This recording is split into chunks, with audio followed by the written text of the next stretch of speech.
There was about 1,000 people out there. Really? Wow. You're popular. Oh, yeah. Testing 1 2. Test 1 2. Test 1 2. Again. Test 1 2. Test 1 2. All right. Very good. Yeah, we're good. All right. Very good.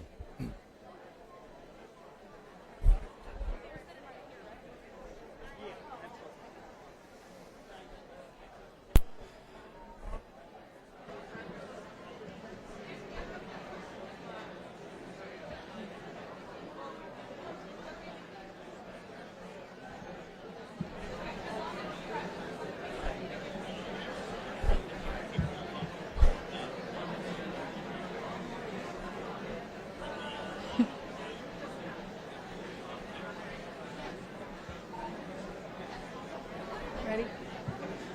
Good evening.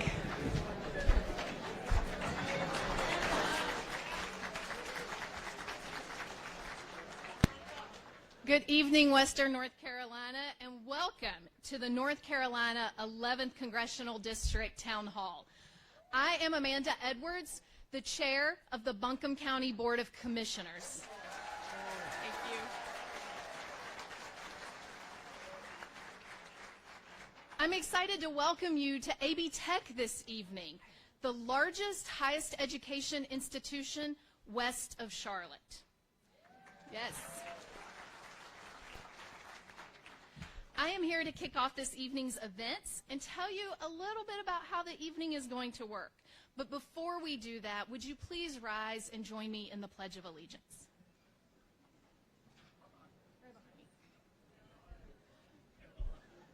I pledge allegiance To the flag of the United States of America and to the public for which it stands, one nation, under God, indivisible, with liberty and justice for all.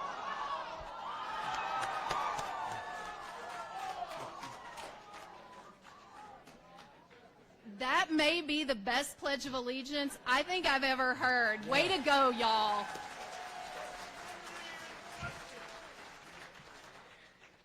Tonight's town hall will be divided into 3 sections in order to provide you with as much information as possible, answer your questions, and hear your comments.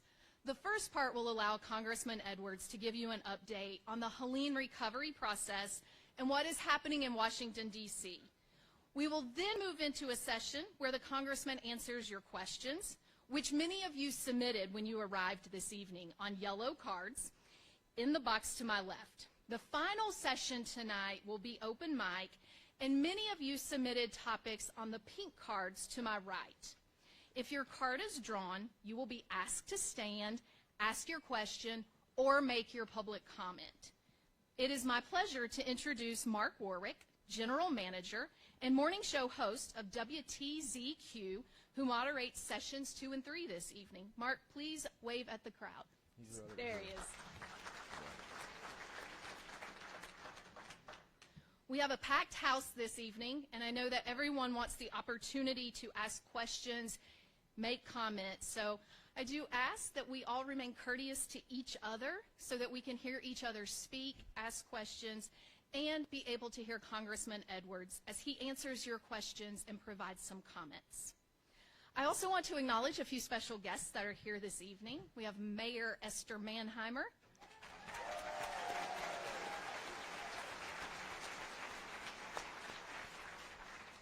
Councilwoman Maggie Ullman,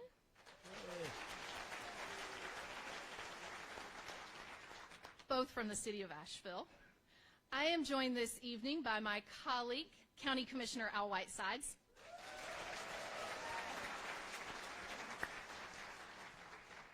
and we are also joined by Buncombe County Sheriff Quentin Miller.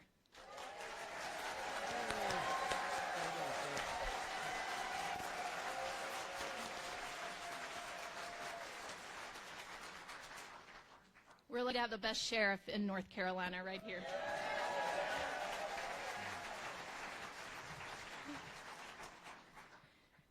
Now to introduce our Congressman.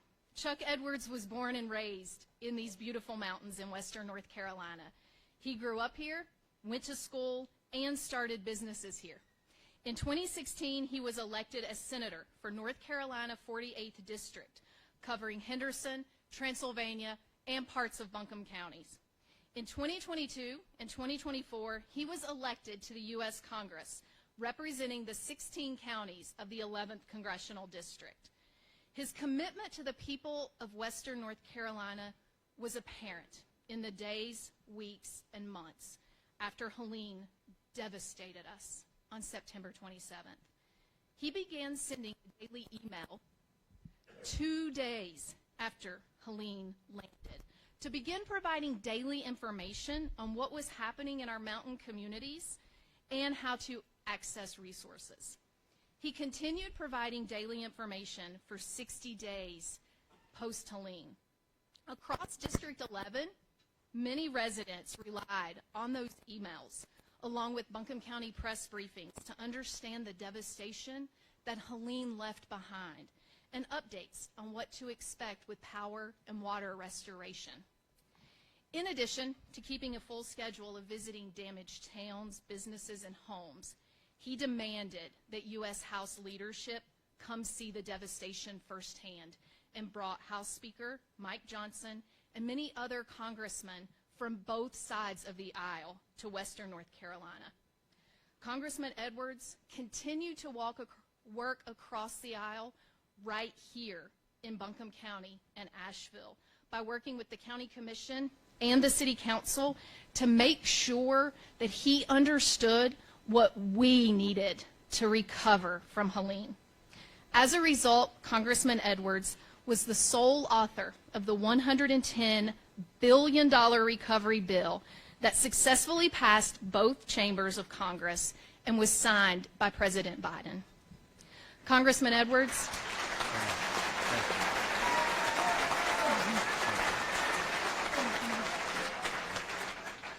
Congressman Edwards, at a time where elected officials across this country are not coming to hear from their constituents, thank you for joining us in Buncombe County this evening.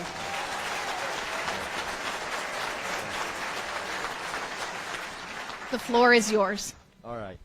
Thanks so much for that very kind and generous introduction. Sheriff, thank you and your entire office for all the assistance that you're giving us in helping put together this great event, as well as all of you from the Asheville Police Department. We appreciate you coordinating to have a very civil and safe organization. Welcome, all of you. Thanks so much for, first of all, encouraging me to do a town hall. You know, there are a lot of folks around the country right now that have chosen for one reason or another to not do that. And I was thinking, yeah, thank you. One of the things that I'm most proud of in my privilege to serve you as the congressman from NC 11 is my accessibility to the public. We do a lot of things from my office that are a bit different. We've got the Carolina Cruiser. We move it around from county to county, place to place to give access to the general population to the federal government. Rather than hiding in the back room of a courthouse somewhere, we're out front trying to meet with our constituents. I have a day every month that I set aside and call it the day for Chats with Chuck, where folks can call my office. If you're interested, you can go on our website and register, or call my office, and we'll schedule some time for you to come and actually sit down with me face to face, and we'll talk about anything that's on your mind, just so long as you live in NC 11. I truly enjoy being out among the people. This will be my 9th town hall since being your congressman. We had 8 town halls last year. I had a lot of media say you're going to continue to do those, and I said, yeah, most certainly. But I have to give credit, a lot of credit, to a young woman and her daughter that I met at Barnes & Noble over at Biltmore Park a few weeks ago. She came up and said, "Are you Chuck Edwards?" And I looked at her, and my first reaction was, well, why? Does he owe you money? And that's my poor attempt at humor, but that's about as good as it gets. And she goes, no, but I'd really like to ask you, are you going to have a town hall? And I said, well, yeah. And she said, well, when? And I said, I don't know. She said, will it be soon? And I'm thinking, probably not. We've got a lot going on right now. In fact, quite honestly, I wasn't sure I'd be able to be here because we got this funding problem of the government that ends up in a couple of days. And she said, well, and I said, what's on your mind? And she goes, well, we want a town hall. And I said, well, why? She said, so I can tell you my opinion. And I'm like, I'm right here. Talk to me. She says, no, we want a bunch of people to get together. And I went back. I got to reliving that conversation, thinking, why do I not do a town hall? I mean, I'm accountable to the people in Western North Carolina, not to somebody.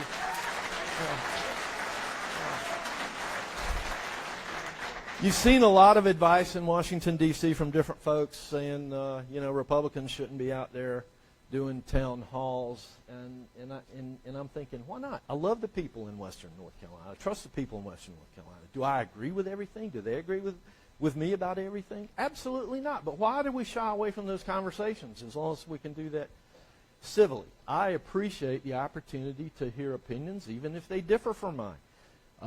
There's many, many times that I've been able to hear from folks and go back and process and maybe find another angle to come at. One of the national newspapers asked me a while ago, are you going to change your mind about anything as a result of this? And my response is, I don't know. But I want to hear what's important to you. And I will certainly give that consideration. I'm not going to say that I'll agree with everything. I'm not going to promise that I'll do anything different. But I want to hear. Another reason I said that I wanted to have a town hall, in spite of some of my colleagues in D.C. going, Chuck, you're an idiot, is we've got a lot to be proud of in this country. I happen to agree with a lot of the things that's going on in Washington, D.C. right now. I know many of you are not. Yeah. And we'll get a chance to talk about those. So I'm gonna ask you to applaud where you want to applaud, boo where you want to boo, but let's keep it short so that we can be respectful of those folks that want to make comments and that want to hear my answers. Yeah. The other reason that I feel it's important that we have this town hall is Western North Carolina has been through a lot over the last few months. And I believe it's events like this that bring communities together, that strengthen us, where we can talk about how we want our communities to operate. This is the way it used to happen, I understand, before Facebook and Twitter and cell phones and all of that. And I'm an old-fashioned guy, so I want to be here with you. And it really is an honor to be with you. A little over 5 months ago, our mountains were devastated by Hurricane Helene, causing hundreds of millions of dollars in damage and the tragic deaths of 106 people in our community. Last December, I wrote and helped pass, with the help of my colleagues and those folks that I had to bring to Western North Carolina to see it firsthand, a $110 billion disaster aid funding bill that was signed into law by President Biden on December the 21st. These billions of dollars that are now and will continue to flow into our region will do much to supercharge our recovery here, from restoring I-40 to its pre-storm condition with enhanced resiliency measures, to getting thousands of downed trees off the ground in the Pisgah Forest, Great Smoky Mountains Forest, to prevent future wildfires. I see my challenge now. Me and my office have gone through different stages. When I look back, I can identify every stage or every plateau that we were in recovering from this disaster. But the stage that I see us in now is my responsibility to help get the money out of the doors in Washington, D.C. into the hands here in Western North Carolina of the people that need it. And I've discovered there's just this huge, thank you, there's this huge bureaucracy in Washington, D.C. that gets in the way of that. Even though we've appropriated the money, there's a bureaucracy that gets in the way. One of the things that I'm particularly proud of is President Trump on his first trip out of Washington, D.C.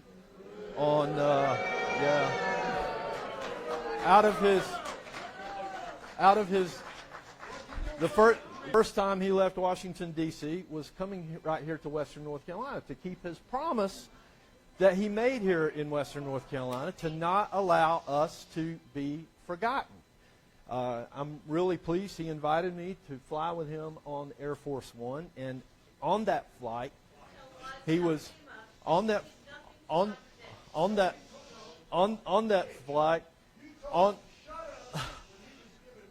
Yeah. Ladies and gentlemen, I apologize for the disruptions here.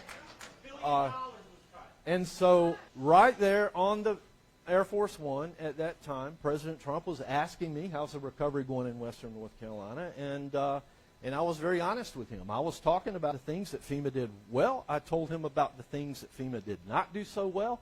I talked to him about the bureaucracy that many of you brought to my attention, and the fact that we needed more help to recover here in Western North Carolina. And right then and there on Air Force One, he appointed me to a special task force.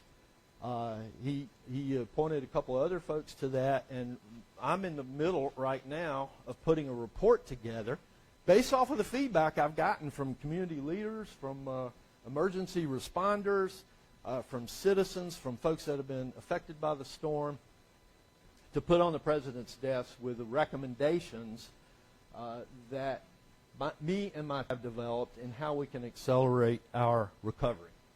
Next, I just want to say thanks to all of you for helping us through this recovery.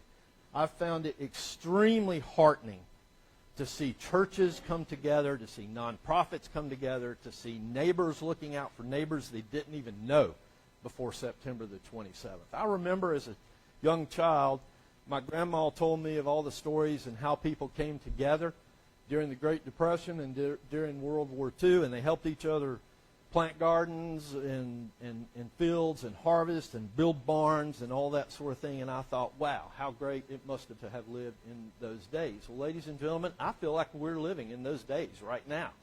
We've seen so many of you come together to help one another. I want to give you just a little bit of information on some measurable pieces in our recovery from this storm. My office has assisted close to 350 individuals and families with successful resolutions of casework where they were having difficulty with FEMA. And we've now got about 800 of those cases in process. We put together a special number because I had an impossible time getting information from FEMA on the folks that needed the help, that were caught up in the bureaucracy. And so I put together, or I bought a phone line, 223 Fix FEMA, and we've publicized what very much. So anybody that still needs help, encourage them to call my office at 223 Fix FEMA. We've removed nearly 5 million cubic yards of debris from public right-of-ways, 3.6 million by state contractors and 1.3 million by federal contractors. We're going to get to that. Yeah. The private property debris removal mission in Buncombe County has seen 450 parcels completed, and work is underway at another 115 parcels. 157,000 families have received FEMA assistance to recover from the storm, totaling nearly $400 million, and $405 million so far has been obligated to local communities to help with the cost.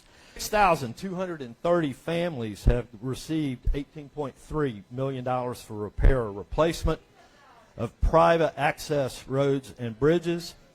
And as of last week, North Carolina DOT has reopened over 1,300 roads that were closed due to the storm.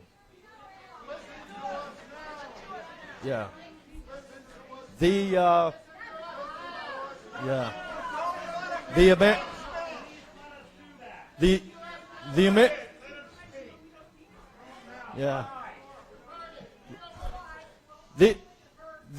The American people sent President Trump back to the White House and Republican majorities in the House and Senate with a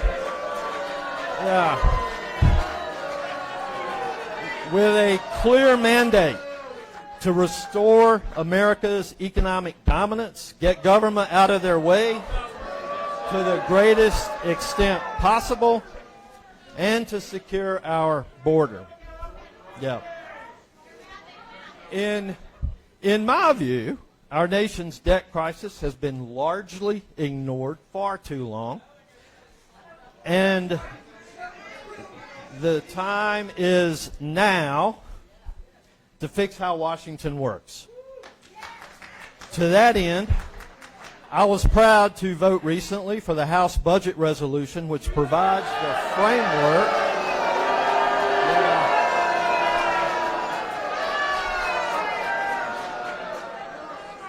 Yep. And you wonder why folks don't want to do these town halls.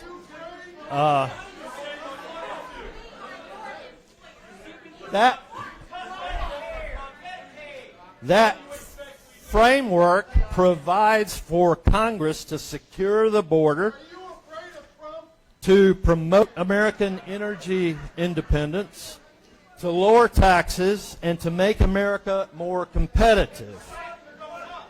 There's also much that the President can do under his Article II authorities provided by the Constitution to rein in the size of government, the scale of government, which over the decades has become unwieldy and largely accountable on a massive scale. And so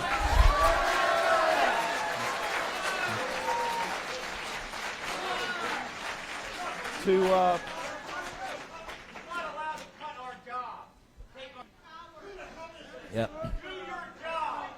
Yep.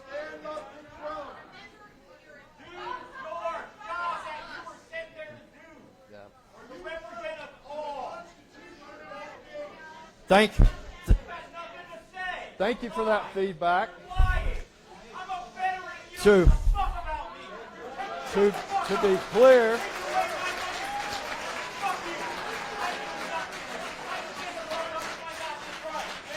Sheriff,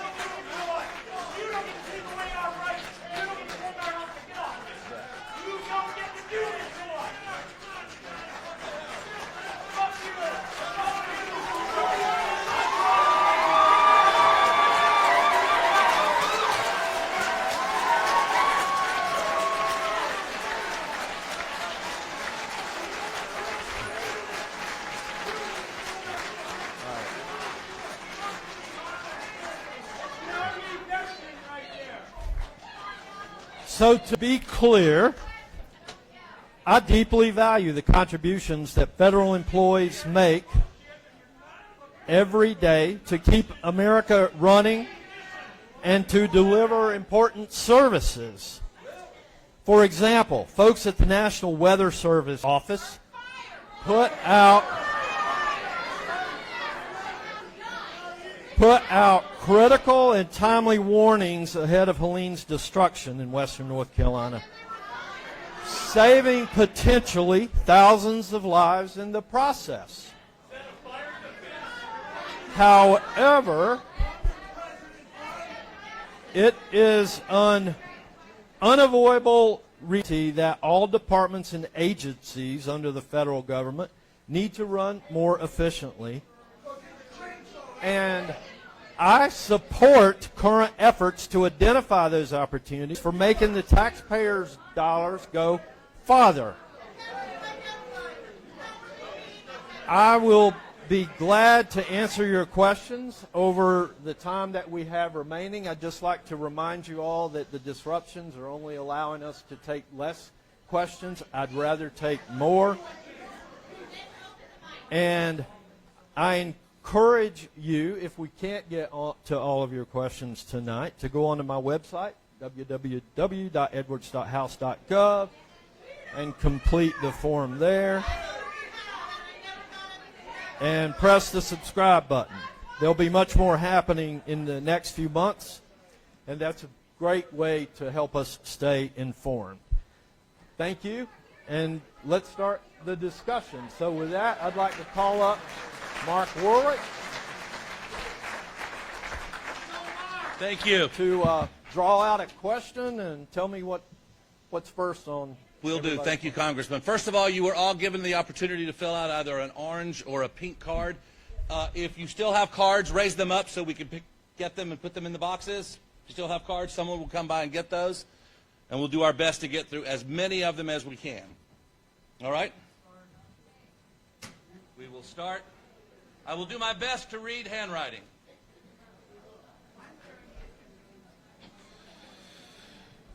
Mary from zip code 28801, what do you plan to do to make sure North Carolina does not get taken over by dictatorship and fascism?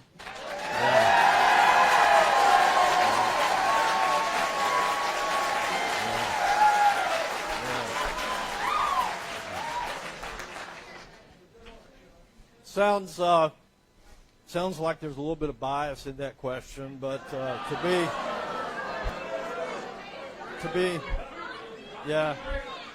to be quite honest with you, we have a Constitution. I work to uphold that Constitution.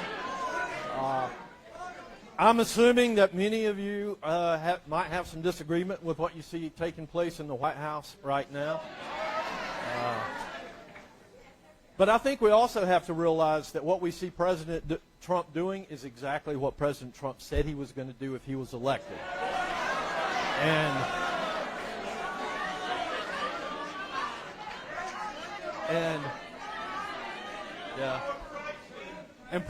President Trump was elected by the lion's share of the American people, and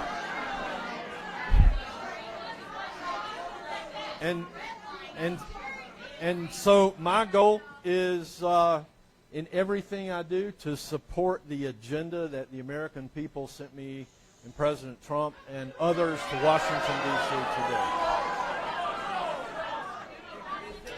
Our next question comes from Sherry, zip code 28778. How can services of the Department of Education continue when its workforce is cut in half? Yeah.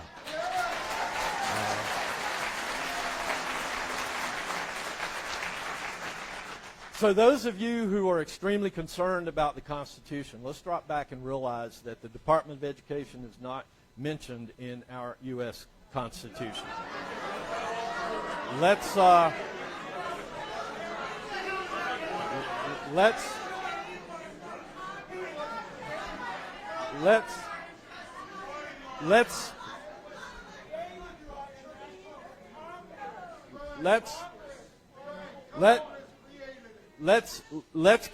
keep in mind that the general purpose of government is to make decisions closest to the people that we represent. I am, yeah. I'm gonna take the questions that come out of the box one at a time, and I'm going to attempt to answer those because somebody in good faith took time to write that down and put it in this box. I have supported, even as a state senator, the fact that we should abolish the U.S. Department of Education. The decisions need to be made back on the state level. It would be It would be my goal. It would be my goal that the decisions be made on a level closer to the people they represent, more by parents and school boards than Washington bureaucrats. It would also be my goal that it would also be my goal that we would get to the point that block grants would be sent from Washington, D.C. to the states to make those decisions, and that ultimately we would lower federal taxes by an amount commensurate to the same, so that folks weren't spending as much money as they are right now in Washington, D.C. So, our next question is from Polly from a 288 zip code area.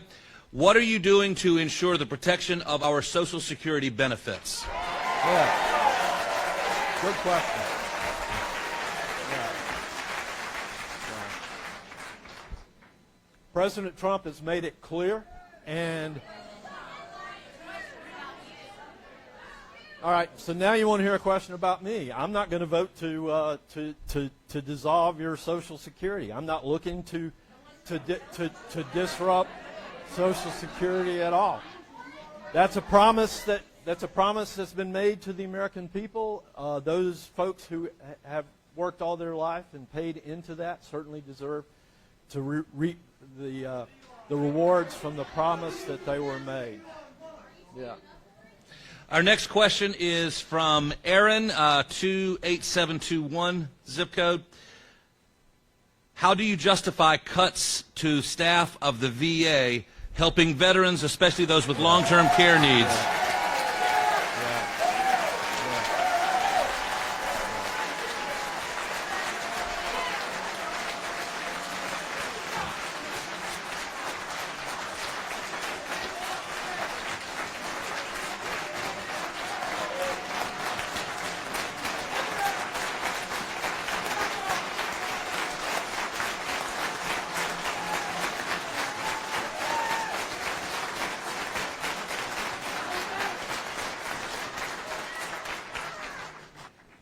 So first of all, there have been no cuts to the staff at VA as of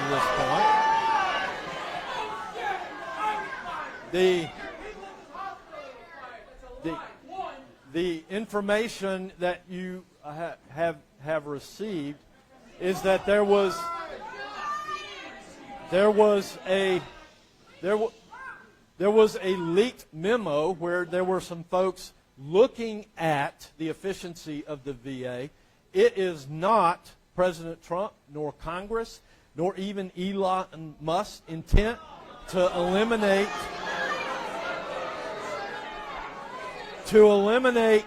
any job that directly provides service to our veterans. So, yeah.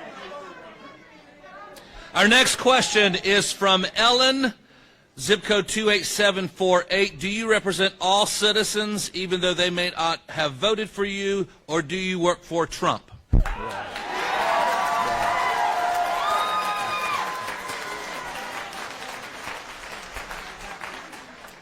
So I represent all the citizens, but let's be real. We have some differing opinions here. Every vote that I have, every opinion that I have, cannot possibly align with everyone's opinion. What my job is to listen to the folks that I represent, to apply the principles that I have, that I told you that I would use when I went to Washington, D.C., and help make the decisions that cover the needs of more of the folks back here in western North Carolina. Our next question is from Gene, zip code 28745, it looks like. Will the foresters who were fired be rehired to clean up the storm debris that is a fire hazard?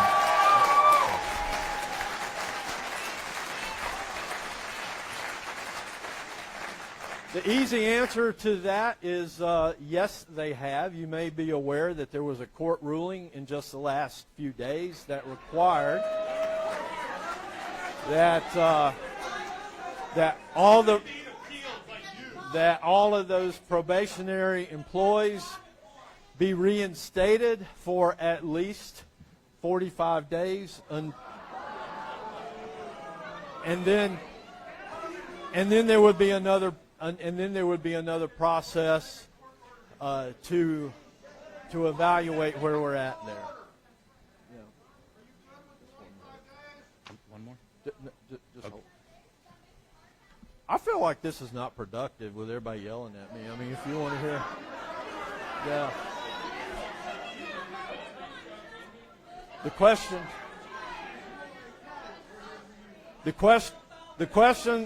questions are coming out of the box one at a time. I'm answering those for you. You're not going to like a lot of them. And you certainly will have the right in the next election to cast your vote based off of what you hear coming from me now. All right. Go right ahead. The next question comes from Teresa, zip code 28753. Let's get through this. Doge is cutting everything but Musk contracts. Are you willing to fire 25% of your staff like he's doing to others? Yeah.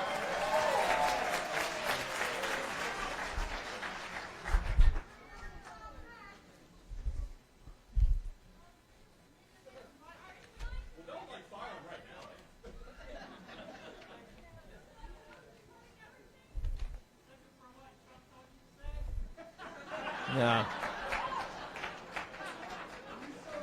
Now, what I'd like to share with you is exactly what's taking place with Doge right now. Our government efficiency is being looked at in a way like never before. We cannot. We simply cannot.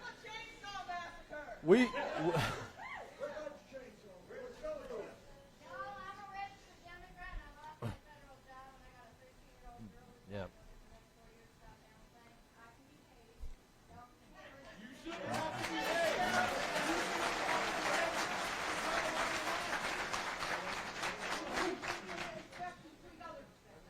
So, by the Department of Government Efficiency, by Doge performing the test that it is, we've been uncovering some things that I'd like to read off to you, just as example. We found a VA contract where $56,000 was being paid to water 8 plants for 5 years. We found a $3 million contract for organizational culture training to instruct VA leadership on what culture and values that they should have, which now has been canceled. We found a $532,000 grant that was awarded by NIH to use a mouse model to investigate the effects of cross-sex testosterone treatment.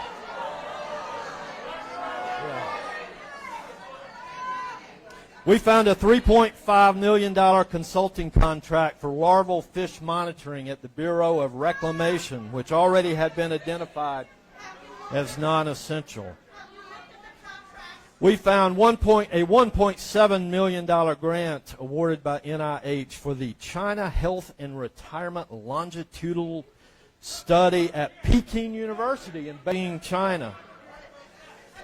We found $327,000 in grants at USDA for increasing DEI programming.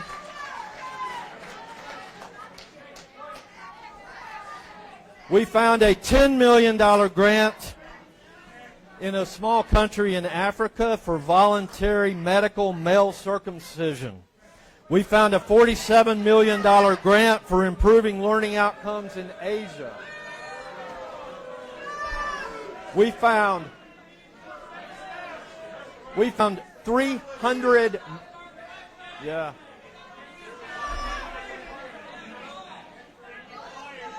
We found $300 million in federal loans that were made. We found $300 million in federal loans that were made to people 115 years old and older. And yes, our country is now in more debt than we have ever been before. $36 trillion. And yeah.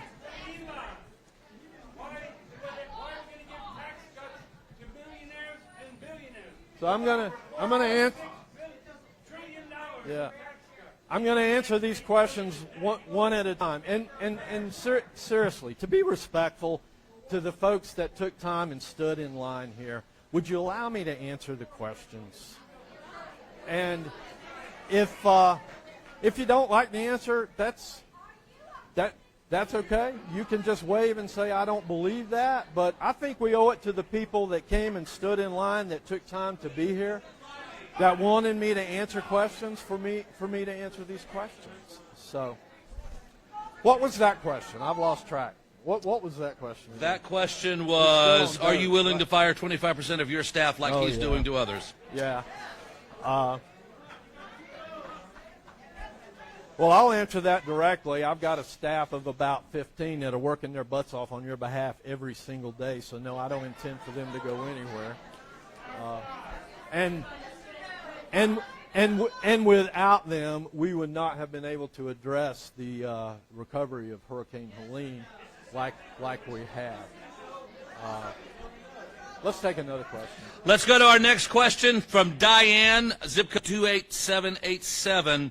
Why are you supporting the destruction of all of our North Carolina agencies, NOAA, Social Security, FEMA, VA, etc.? Yeah.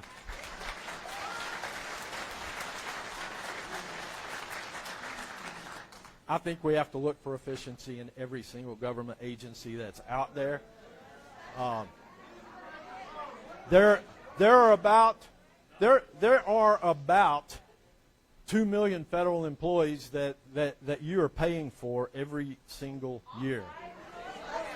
There are government has bloated exponentially since the pandemic. I believe that we owe it to the taxpayers to go and look for efficiencies that are out there. Let's go ahead. Our next question comes from Jim, zip code 28711. The large Ukrainian population in western North Carolina has been rattled by threats to end temporary protected status. Will you support extending that status until there can be an orderly return to a safe Ukraine?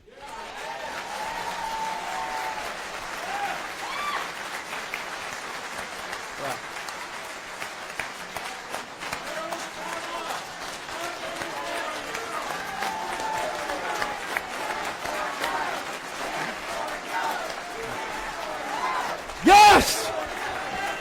Next question. Yeah. Yeah. All right, from Loretta, zip code 28803. Am I going to the next question? Yeah, let's go to the next question. How do we get limbs and roots removed from the storm? Yeah.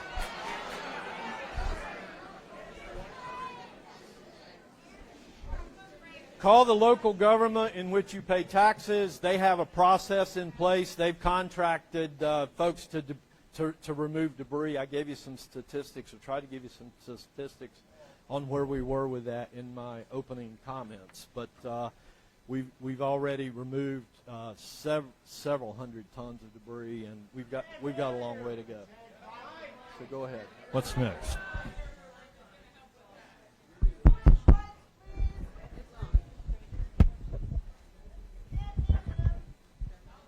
Yeah, the biggest reason you can't hear me is there's so many folks trying to make noise over the top on me. Go right ahead. The next question, Rich 28739. Do you feel secure in what you have voted for and why?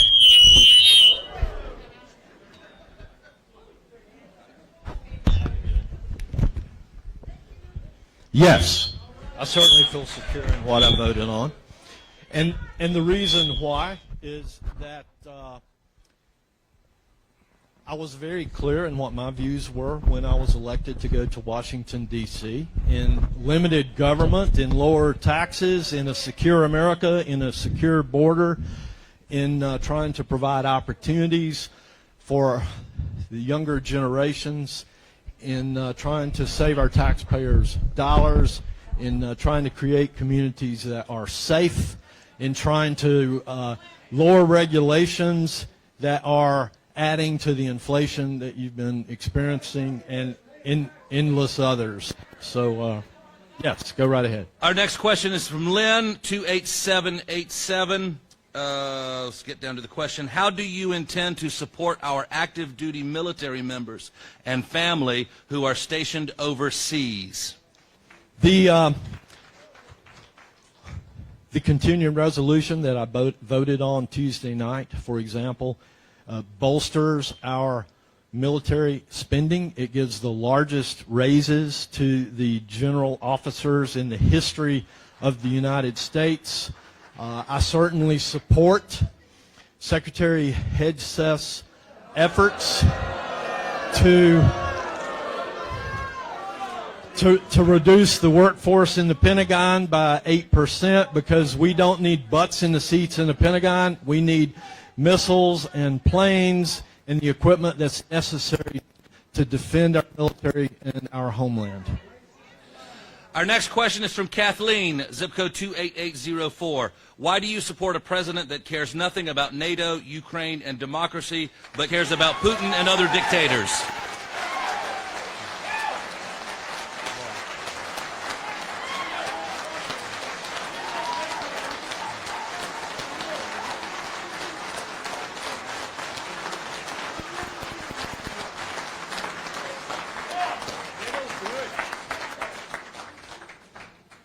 Actually, I believe that the president is very supportive of Ukraine.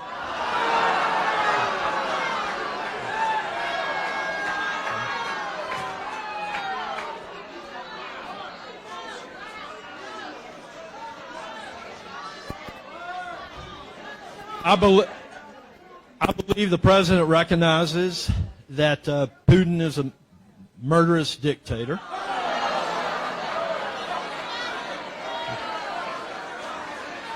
I think just yesterday he told the world that he believes that we need to increase our sanctions against Russia and probably enforce the ones that are already in place. I know that Vice President J.D. Vance, about a month ago,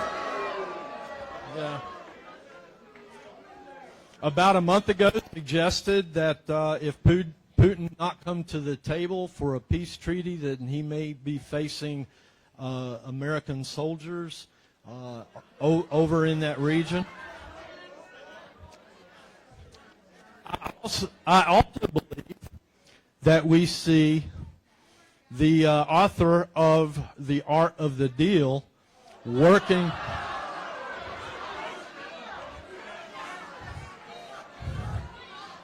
his magic to try to create a situation where folks would come to the negotiating table that might not otherwise do that. So, Our next question from Jordan, zip code 28754, along the same lines. Congressman, will you stand up for Ukraine funding and protection? Yes.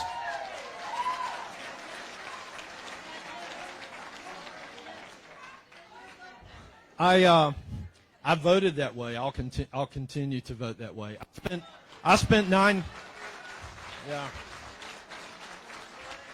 I spent 9 days in Ukraine. I had bombs falling over my head, fired on Kiev from Russia. I had missiles coming by my head in Odessa. I had an opportunity to look into the weeping eyes of widows that had lost their sons and husbands from the invasion of Ukraine. And I came back committed that the world cannot stand idly by and watch the type of evil taking place that we see taking place over there.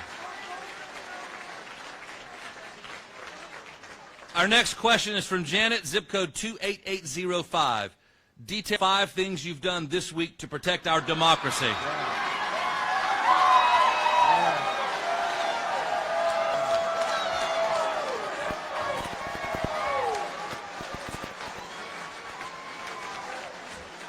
I'll be happy to do that. Let me see how quick I can do it. I participated in a 2-hour classified briefing with a military outfit that is charged with creating the equivalent of an Iron Dome in a region that we are very interested in.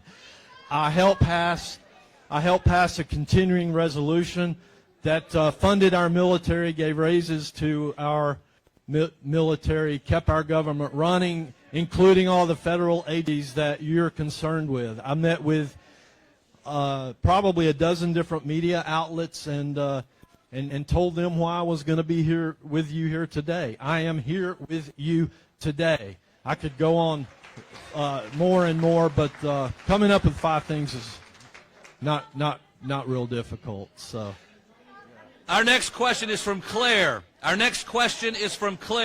code 28715.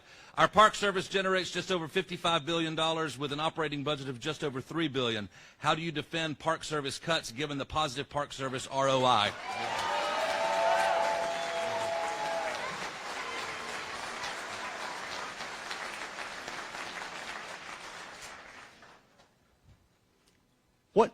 What my job is to listen to the information that I hear coming out of the administration, and then to look at how that might be affecting our district, and then go back to that administration and make a case for why some of those changes might not be in the best interest of NC-11. And I've done that over and over and over again, and I'll continue to do that. Yes. Our next one from Lauren, zip code 28712. If uncovering waste and fraud was the goal, why hire hackers and not auditors and forensic accountants?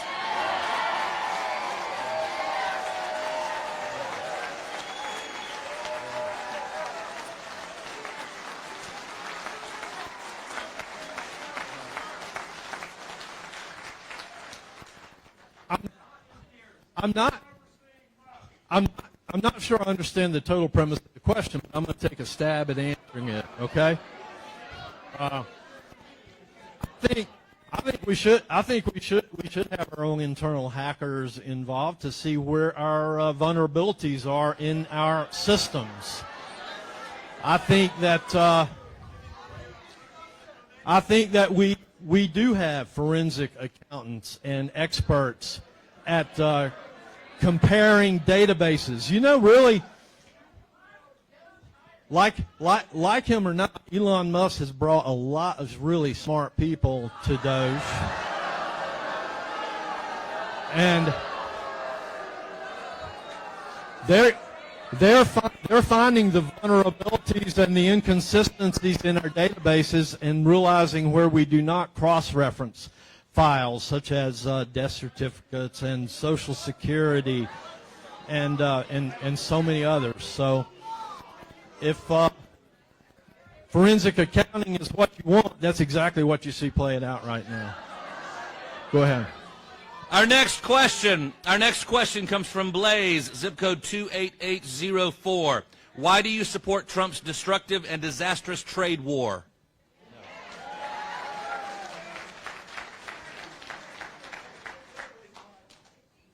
So would you give me a chance to answer this question, and then you can start yelling after I answer it? Let me do that.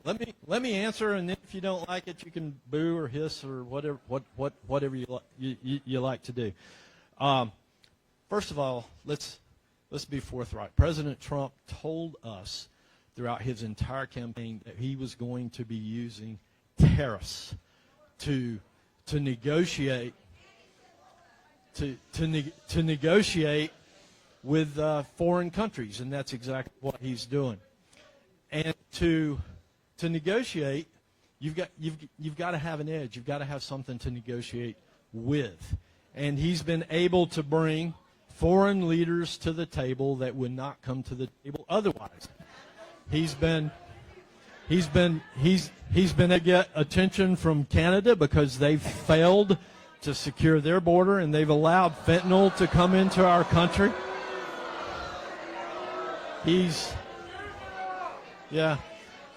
I thought we were going to have the agreement where I got to answer and then you got to yell at me. Okay, I'm not through answering. Yeah, the other thing I think that we have to recognize is that an economy really consists of many multiple factors.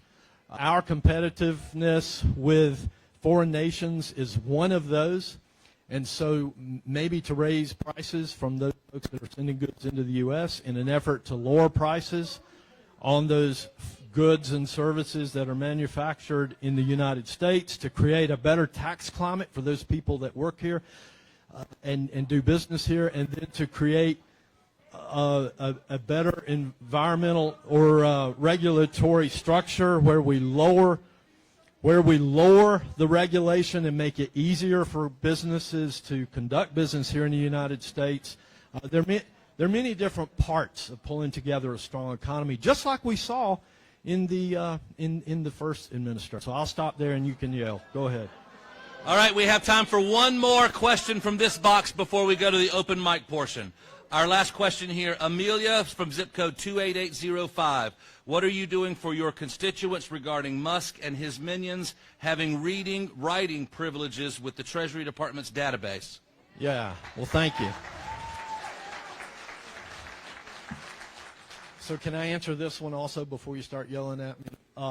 Let's be honest with one another. If the name of the person that was running that agency was anything more than Elon Musk, you probably wouldn't be as angered about it. Because reality is, even before President Trump was elected, there were people working inside these agencies that had access, that were required access to the information. You should also know that those employees and folks that serve with Doge have gone through the same exact security screens as everyone else. So, yeah.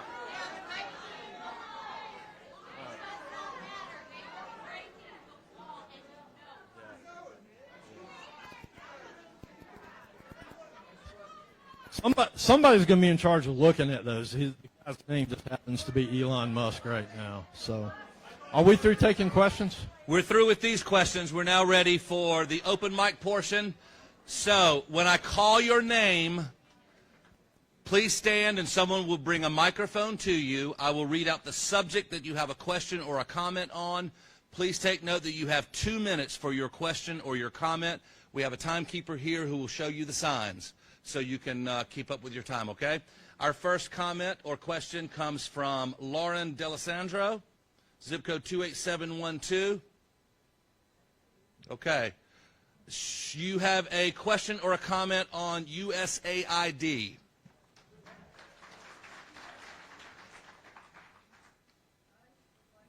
Is it working? Okay. I'd like to know why they would possibly cancel everything for USA when the food and the supplies were right there, and the prices, the money that they had was paying for services that had already been provided. And they left people in the countries they were with no notice and no help to get back to the United States. What kind of person does that?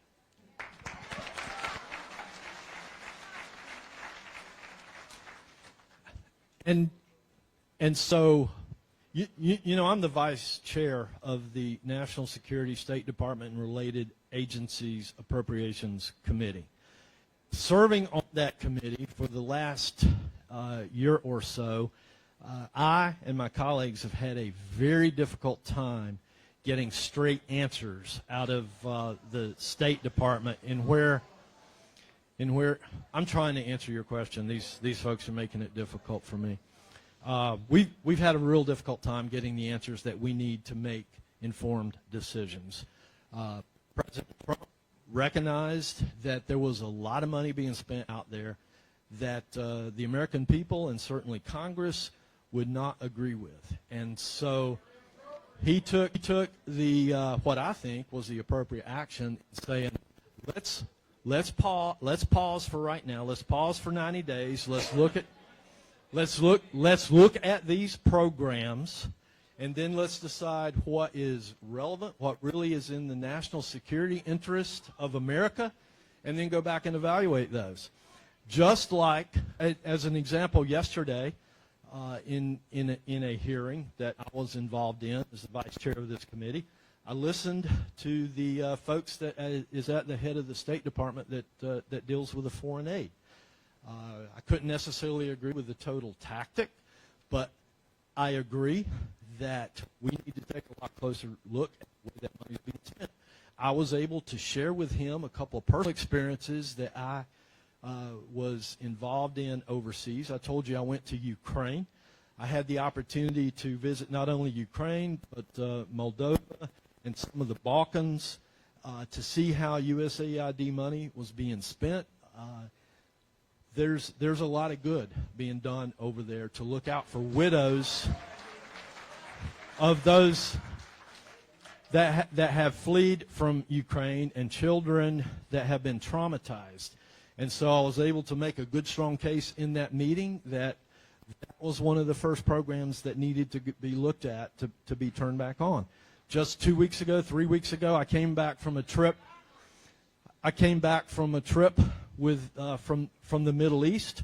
I met with the leadership of Jordan and realized here's a very, very small country in the middle of the desert that had about 20,000 people in it in 1926. Now it's got about 20 million people, and they are desperate for water. And yeah, I'm trying to answer. Yeah, I'm trying to answer your question in how in how. Yeah. I think I answered that question. There's a lot of things going on the taxpayers would not agree with, and now it's partly my job and my colleagues' job on appropriations to go back and recognize where the money was being spent that our taxpayers would agree with and get that turned back on. You want to call for somebody else? All right. Our next comment or question comes from, I believe this is Mirva Price. Mira Price from zip code 28800 regarding budget cuts. Why did you vote for the continuing resolution budget bill that will cut Medicaid, SNAP food stamps, public housing, veterans benefits, etc., when you have so many hundreds of thousands in this district that are depending on them?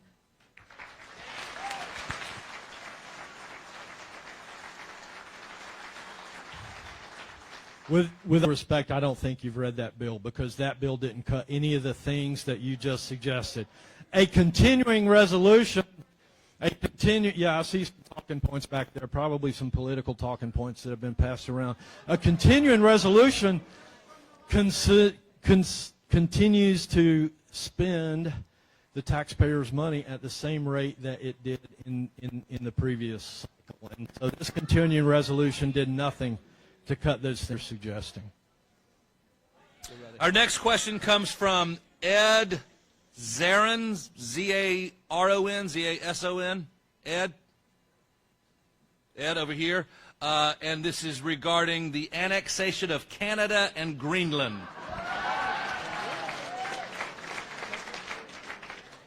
Do you support the annexation of Canada and/or Greenland? And this is a yes or no question. I don't want you to I don't want you to wander off into the woods. I don't want to hear about your latest week in your office.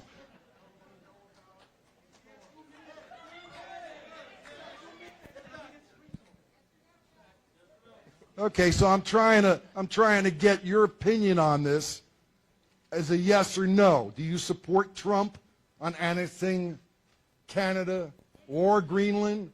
And do you like the way he treats the premier or the president of Canada, calling him governor? Is that the way you do as a diplomat?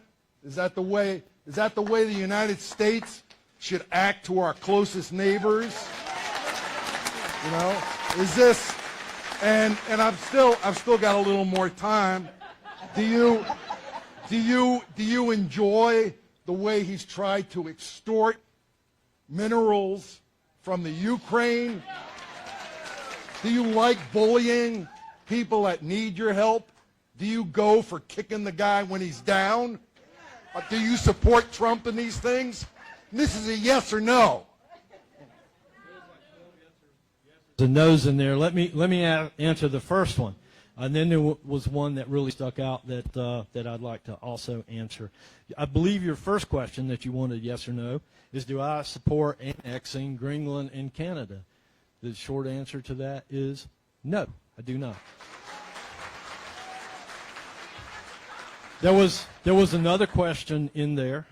I think it was, do I support a deal? I'm going to paraphrase it a little bit. A deal with Ukraine in obtaining minerals and helping the United States taxpayer recoup the $140 billion or so that we sent over there. The answer is yes, I do support that.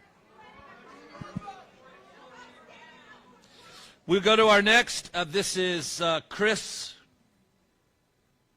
B. Zip code 28704. Chris, regarding speaking out in support of vets. Chris? Oh, that was Chris. But his question was,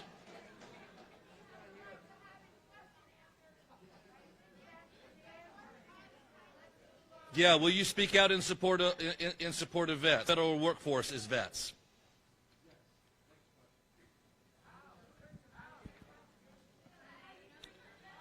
Barry West, zip code 28805. Barry West. A question regarding, or a comment regarding vaccines. Okay. What if there are more than... Another issue that's come to light lately is the fact that the FDA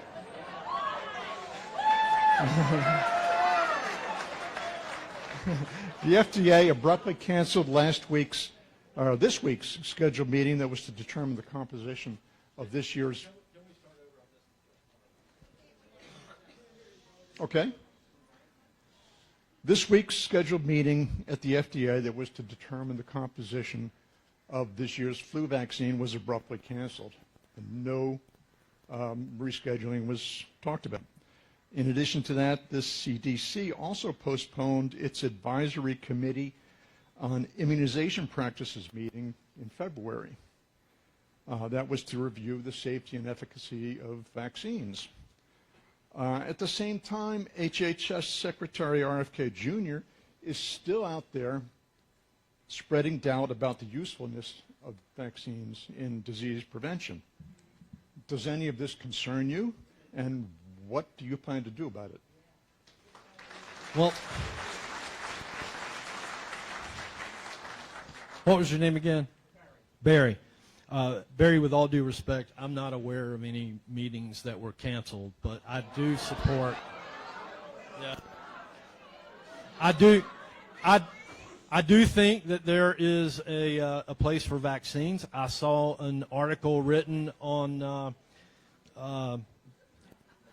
Secretary Kennedy probably just this morning, where he was encouraging folks to make their decision about the measles vaccines.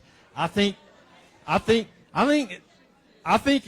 up to all of us. And yeah, I've had my measles vaccine and many others. So I think we should be able to make our own minds up. So. I'm gonna support your decisions to make up your own mind. That's what I'm gonna do about it. Go ahead. Our next comment comes from Leanne, L-I-A-N-E. Leanne, zip code 28804. Regarding the Department of Education and Medicaid cuts. Good evening. This is a piggyback with what was mentioned earlier about Medicaid, but it's a little different. Medicaid, as we all know, is jointly funded by the state and federal. And it appears that President Trump has mentioned that Medicaid funding should go back to the state, some parts of it. Many folks that are on Medicaid are those that have disabilities, children with disabilities, nursing care, and especially kids that are under Title I and speech services. These people cannot afford it out of their pocket. The Department of Education has mentioned that there's going to be cuts. This will affect those with disabilities and those with under Title I funding that had been protected under IDA, which is the Individual Disabilities of Education Act. How will you, Congressman Edwards, deal with this for the folks that are our neighbors, our families, and our friends? I think, yeah.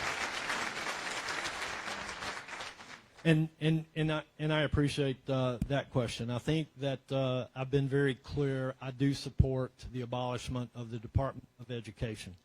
Now, I also agree that there is a vulnerable population out there that needs to continue to be protected, such as the disabled. And I believe that there is a way to do that and adjust federal law of what the expectation of Congress is, not that of a bunch of bureaucrats in another administration building, but what the wishes of Congress would be, such as states would be given a block grant to do the things that the federal government's doing now, and expected to follow the laws that Congress passes. So that's on the education piece. On the Medicaid piece, President Trump has made it very clear to me and to other members of Congress that it is not his intent, I believe it is not Congress's intent, to disrupt the benefits of the most vulnerable amongst us, such as the disabled and the poor that cannot afford those services themselves. And you've seen no action so far to make those disruptions. Our next question or comment comes from, it's either SB or JB, zip code 28804. Regarding the future of American democracy. Is there a SB or a here? Why are you doing nothing while Trump destroys the U.S. Constitution?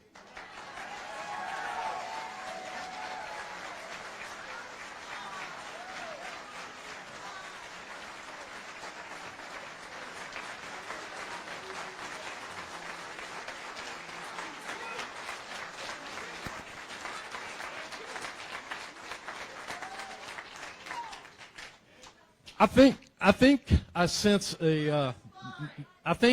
maybe a faction in this room of folks that might not have voted for President Trump, and I'll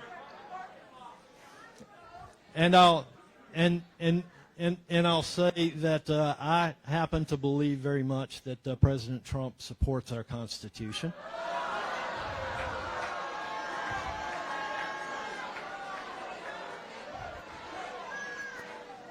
And I sleep good at night knowing that every vote that I cast is in support of our Constitution and your freedoms and limited government. Our next question or comment comes from Pam, zip code 28739. Pam, regarding the role of Congress.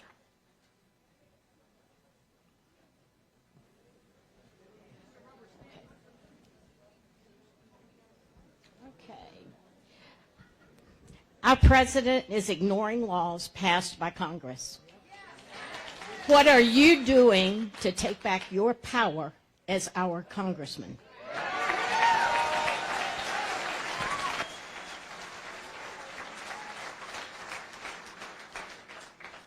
Pam, I'm not sure that I agree with you on the premise of your question. But what I hear a lot is, what I hear from a lot of folks is they disagree with some of the cost savings that are being put into place. So let me say this to you. I'll give you a few seconds to make a clarification, if you'll allow me to answer the premise of the question as I understand it, because I do get a lot of feedback from folks saying, the president's not spending the money that they were given by Congress. There is nothing in the Constitution that says every dollar that Congress sends the administration has to be spent. It is very clear that those funds, in order to be respent in any other way, have to be rescinded by Congress. And so we're allowing the administration that we have right now to conduct its work, and then Congress will go back and look at those various cost-saving ideas and decide what, if anything, and I feel pretty sure we'll find some costs that some money out there that we want to rescind. That's my interpretation of the question, because I hear so many people ask it. But if you want to clarify, I'll give you a few seconds to do that. Congress approved the IG Act in the 80s.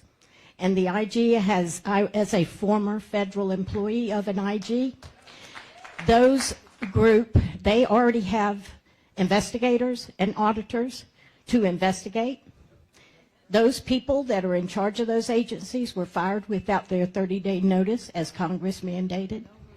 Agencies created by Congress and mandated by Congress are having employees fired and shuttered without Congress saying anything or doing anything.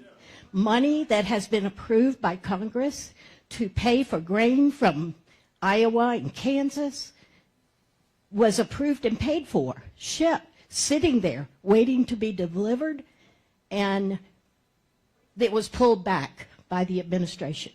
These are things that Congress has approved. Congress controls the purse. You hold the pocketbook. You create the agencies. You make the laws. I've got the question now, and so to half of your question, I would have to go back and say that the premise in which I interpreted it was correct. That Congress appropriates money. We do have the power of the purse. There's nothing in the Constitution that says the president has to spend every single dollar of it. It was approved to be sent to the administration to be dispersed under the control of the president. The second premise of your question was that there were agencies created by Congress, and those are still in place. No agency has been dissolved as of yet, and so there's nothing there at all that is unconstitutional. What do we got, Mark? Our next question is from Keith, zip code 28712. Keith, regarding Ukrainian parolees. So in 2022, I sponsored a family of 3. And when they arrived, the mom was pregnant. So she had a baby at Mission Hospital. She's 3 now. And like some of the others have said, there's humanitarian parolee status. and also the temporary protected status, which my family has. They have the humanitarian parolee status and the temporary protected status, and there's talk about revoking them. So it makes me very nervous that my family could be deported. So I'm asking for your help to make sure those statuses are not revoked. Thanks, Chair.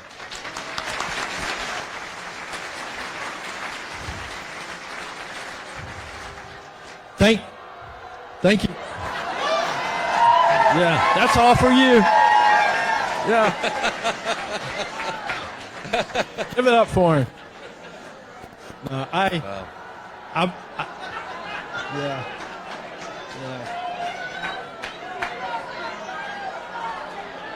Yeah. I very much appreciate the detailed question presented in such a civil manner. What I can promise you is that Madeline here has got your concern, and I'll certainly go back and study it. And if you want to provide Madeline your contact information, we'll be back in touch with you with our learnings. There's probably more you know that I could learn from you. So, thank you. Next comment comes from Michael, zip code 28806. Michael, over here. And this is a comment or question regarding Medicaid and Medicare.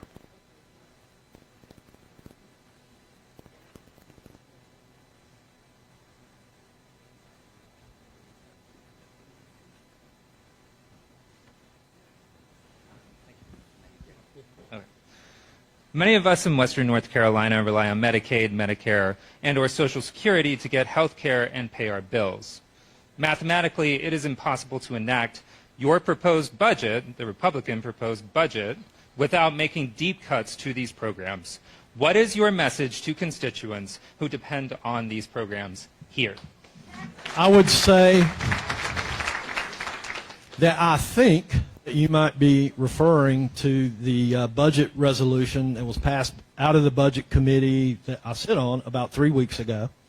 It did make it across the House floor. It did have quite a bit of political adversity without any fact. There's nothing in that resolution that mentions the word Medicare, Medicaid, or Social Security.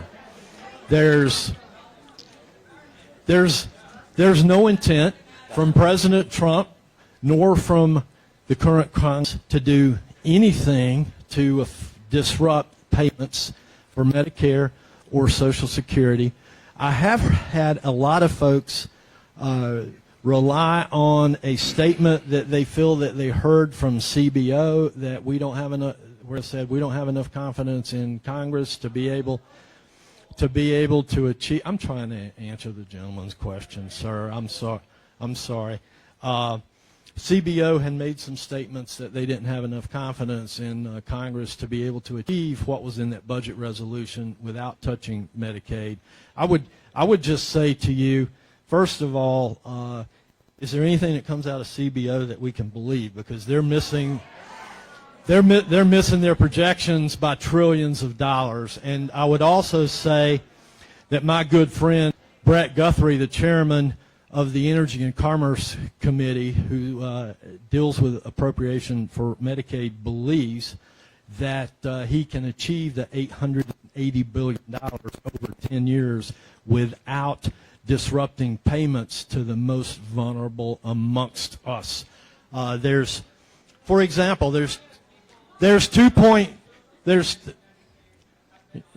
yeah. Yeah. And so now I want to go back to the Medicaid question. There have been $2.6 trillion in improper payments over the last 10 years.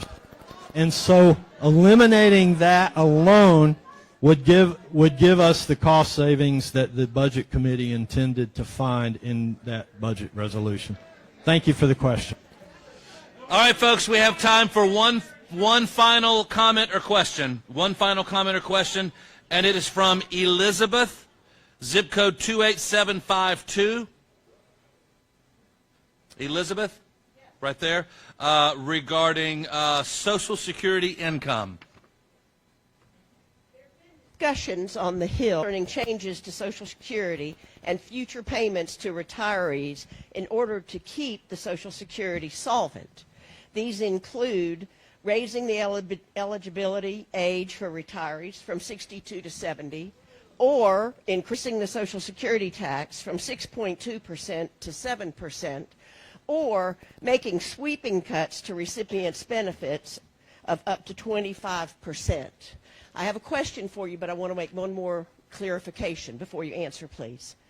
Would you support the raising or the elimination of the Social Security income cap of the $176,100? Let me say one more thing. This change would fairly require everyone to pay their fair share of the tax. It would keep the Social Security solvent and not adversely impact recipients' benefits.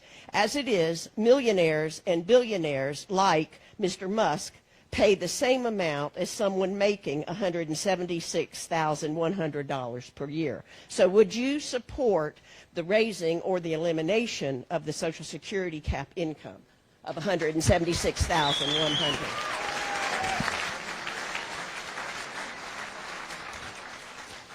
I've not seen any bill like that before me yet. What I can tell you with all sincerity is the issue of Social Security solvency is one of extreme importance to myself and all of my other colleagues in Congress, and we're committed to not touching the benefits of anyone that is already in the program and reaping the promises that they have been made. But the reality is we have to look at every possibility so that we can continue to keep those promises. And I believe that the people that sent me to Washington D.C. want me to make the most informed decision possible, and that I can commit to you.